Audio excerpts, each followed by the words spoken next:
Ang TIT General Machine ay ginamit na 6 na araw na may total na 111 meters. Ito ang printer head. Ito naman ang capping. Head clean.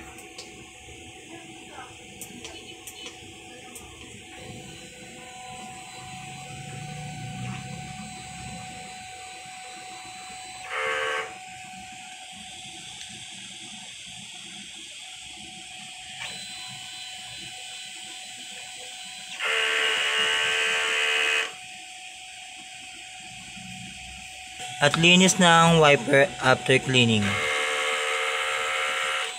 Nozzle check.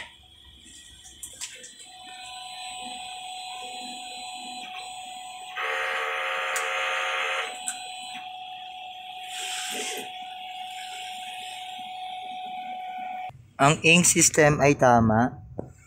Ang waste tank ay nalinis kahapon.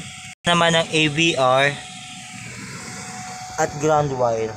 Nandito ang stock namin ng used and unused CMYK.